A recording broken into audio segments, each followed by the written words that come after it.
down. How is everyone? Great. Good.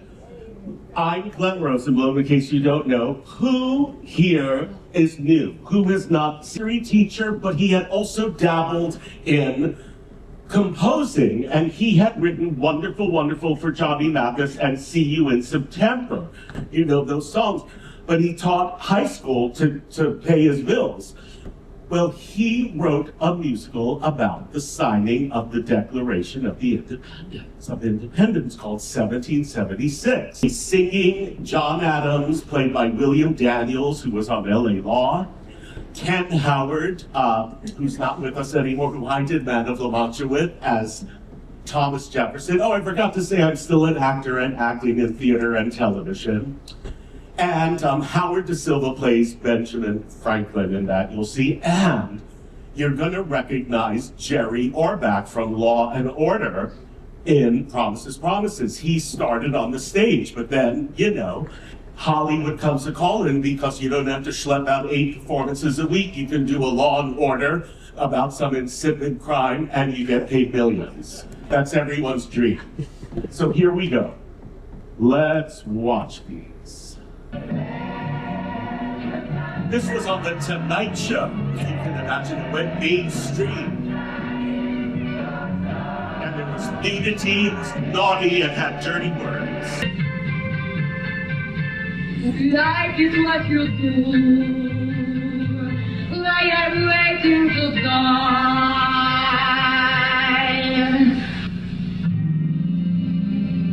Look at those eyelashes. It's all the time.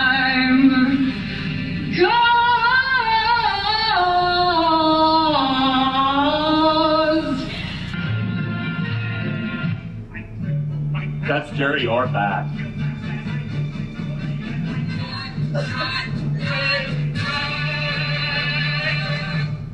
Hey, I'm basketball.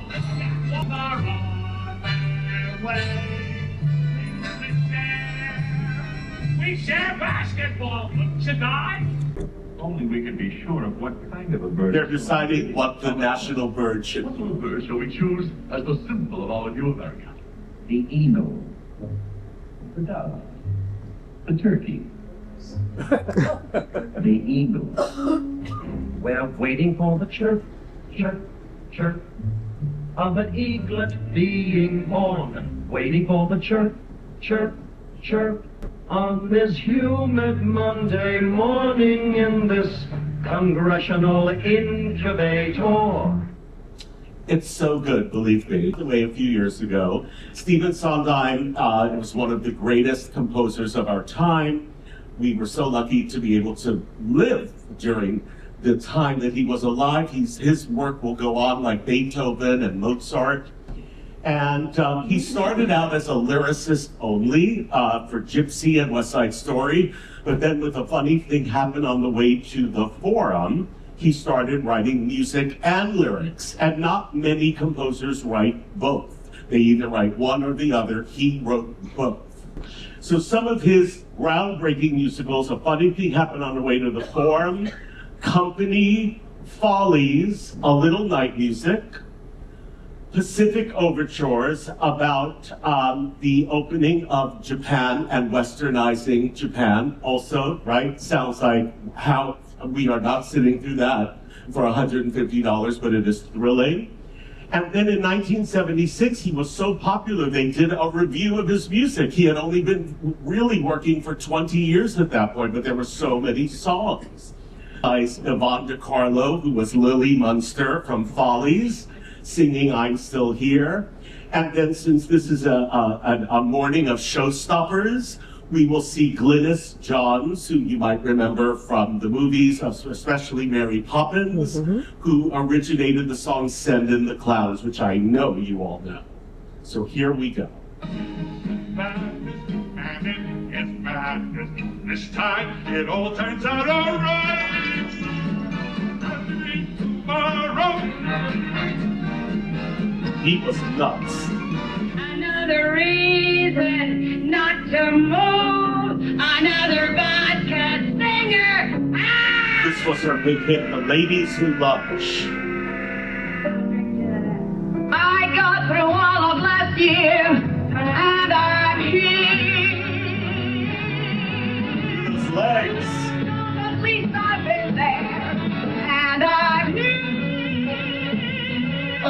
sorry, my dear. But where are the clowns? Quick, send in the clowns. Don't bother, they're here. It's so incredible. I was in junior high school. In high school, I was so lucky to be able to take a train 45 minutes in. Susan and I were just talking about Susan, who's on the cruise, who's fabulous, grew up in Brooklyn, and we started talking yesterday. When did your parents let you go into the city on your own? Oh my God, 1977. This is insane. Again, a musical about Little Orphan Annie. Pass. What? I am not sitting through a musical about Little Orphan Annie. Turns out it's exactly the musical everyone needed to see because it was about hope. It took place in the Depression of a little girl who has nothing and she ends up with everything. And it's just the kind of show we needed in 1977 in the United States, where I remember remember you had to wait on gas lines and whatever your license plate, if it was even or off. It was not a pleasant time in America at that time. So we needed a musical. And it's really something because Andrea McArdle was 13 when she played Annie. Dorothy Loudon, who had been big on the Gary Moore Show. Does anyone remember the Gary Moore Show? Yeah, I'm a little too young for the Gary Moore Show, but I remember it. And she, she was going from, she was a struggling actress. And at 52, she gets the part of Miss Hannigan, wins a Tony Award, and really started her career. And, here's the ad for Annie in 1977, and now, 1977, the top ticket price on a Saturday night is $16.50. It didn't go well, it didn't even double since 1959. So if there's an economist, and Peter Gennaro, who when I was an actor in New York, I took dance class with him because I'm not a dancer. But he specialized in people. He was able to, if you were doing a show and you're like, oh, Glenn Rosenblum is in it, and he can move, but he's really not a dancer. You get Peter Gennaro to make me look like I can dance, and that is just fabulous.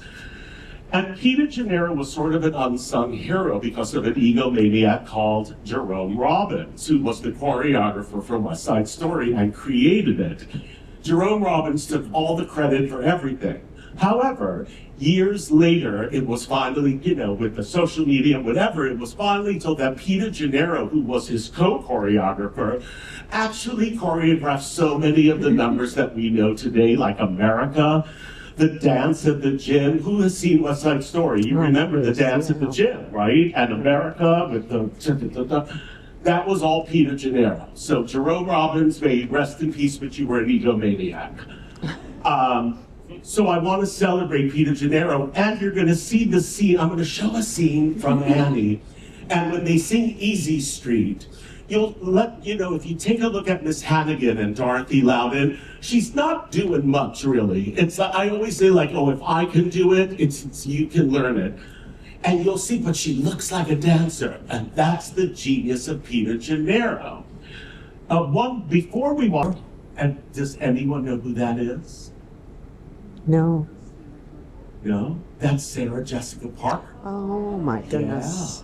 Yeah, before she got all glamorous. She was a little Broadway theater kid, and that's how I'm going to go back. You can see her face in there now, can't you? And so I love showing that she has theater roots, and I love her. I just love her. So let's watch scenes from Annie, okay? It's so great. When I'm stuck with a day that's gray, I'm lonely. I just stick out my chin and Imagine doing this 8 times a week at 13 years old and finding kids one after another. You can do it. I can't get enough of kids dancing. It's the best. Look at that.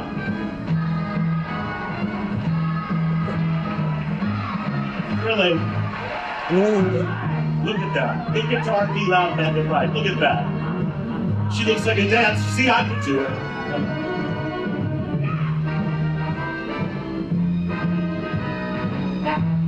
Oh, that's a showstopper. Oh, Billy! Everyone could do that.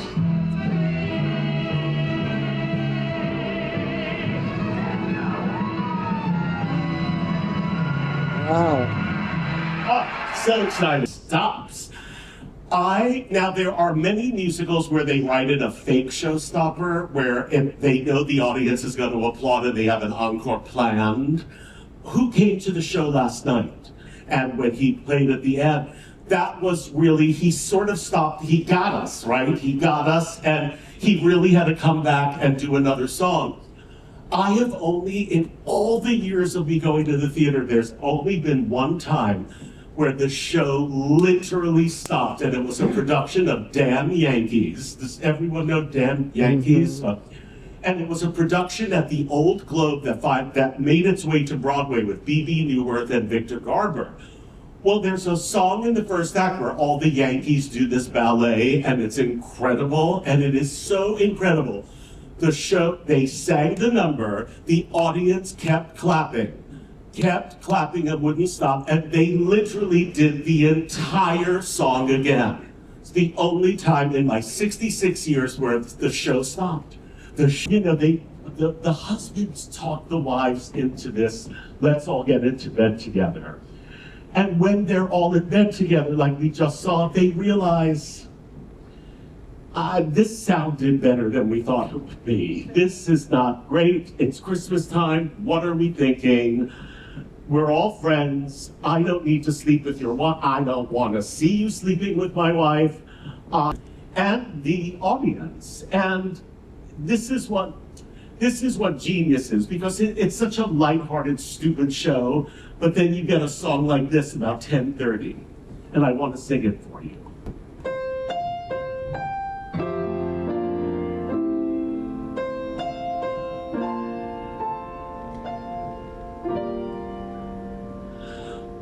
My thoughts may stray, my eyes may roam, the neighbor's grass may seem much greener than the grass right here at home. If pretty girls excite me, well, that's life. But just in case you didn't know, I love my wife. What I mean by this is these people have something special, really special, to me. And when you get to the theater, and so many times now, because people don't go to the performers don't perform if they have a hangnail now. You know, in the old days, you performed whether you were dying of emphysema. Carol Channing, you came to see Carol Channing, she's going on with a bloody nose.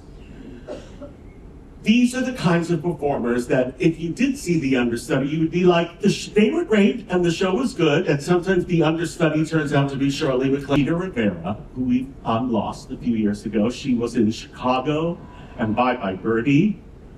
Barbara Cook, who was the original Marian the librarian in The Music Man, and she lost the movie, of course, to Shirley Jones. There's so many heartbreaks in theater, and she was in She Loves Me.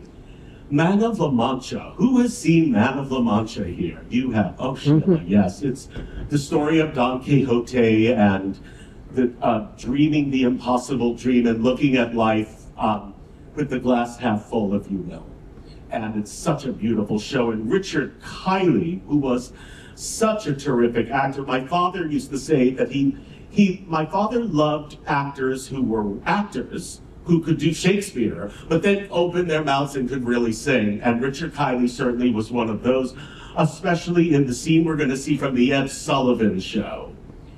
The other actor who I think is so special is Robert Morse. Does anyone remember Robert Morse? Yes. He did so much television, but of course he started on Broadway, and his big hit was How to Succeed in Business Without Really Trying.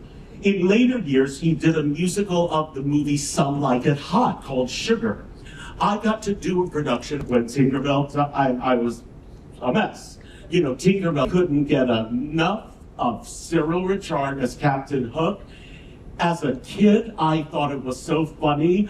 And now that I'm older, I realize he played what you would call a foppish character. So funny, so outrageous for 1950s and 60s television. And I had to bring this scene to show you. He was also in Anthony Newley's Roar of Degrees, Fate, The Smell of the Crowd. He's just one of those fantastic performers. You know, I've seen The noisy hall where there's a nightly brawl and all that. Look at him. Oh. So simple. And all that jam. Man that I despise has turned into a man I like. It's almost like a dream, as strange as it may seem. He came to offer me That soprano voice.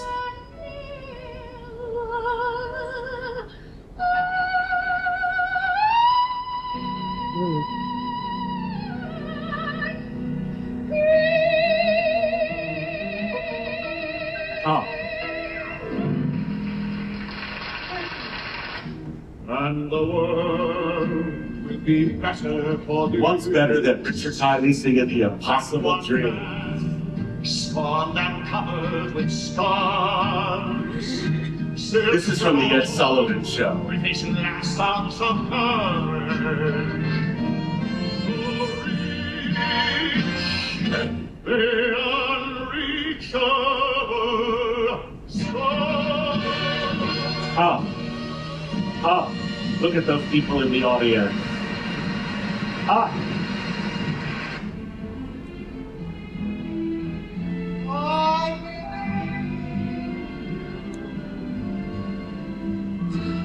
I believe.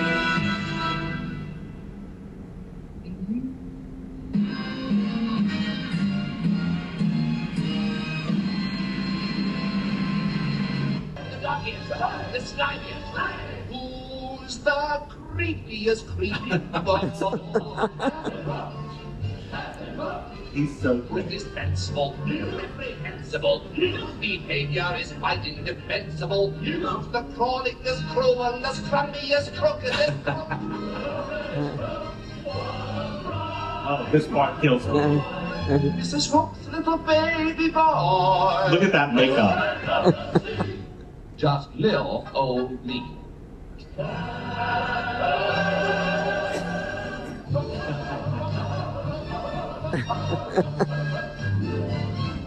Oh my. You know, I've been guilty of this also. You're like, you belong to your season in Atlanta or wherever you live, and you're like, oh my God, Lord have mercy, we belong to the Broadway series and they're doing My Fair Lady again? I just saw My Fair Lady, I don't need to see it again. Well, you actually do need to see it again. For many reasons. First of all, we have to keep theater going, right? We have to see new versions of these. Let's see new people do the show. They do operas over and over. They do Madame Butterfly until you faint, you know? So these musicals keep coming back. But the most important thing is to introduce kids or your grandchildren or your children to these shows that we know, but they've never seen. So maybe we've been seeing My Fair Lady like forever, but if you take your 10-year-old niece to see it, she's never seen My Fair Lady, so it's an opportunity to see it. So don't be like me and snobby, because I'm not anymore, because now I'll go, you know, I have tickets in Hollywood at the Pantages, which is where our Broadway musicals come. I'm going to see Sound of Music again next March. Why not? I'm going to go sit through the Sound of Music one more time. And you get stuff out of it that you never saw before. So in 1956, My Fair Lady comes, never been to the theater before, and is sitting in the, you know, Houston Theater Under the Stars or the Pantages in Hollywood, and hears this song for the first time. Oh my God, what a thrill.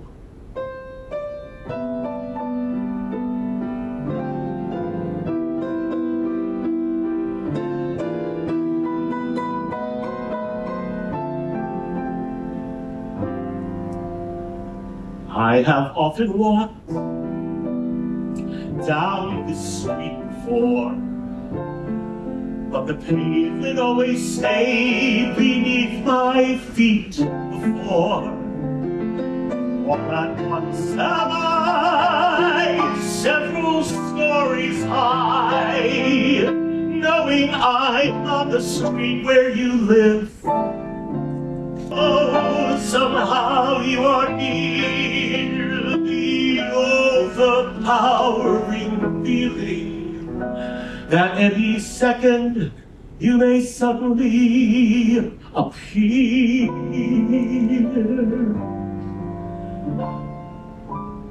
People stop and stare, they don't bother me. There's nowhere else on earth that I would rather be. Let the time go by, I won't care if I can be here on the street where you live. Thank you for coming. See you.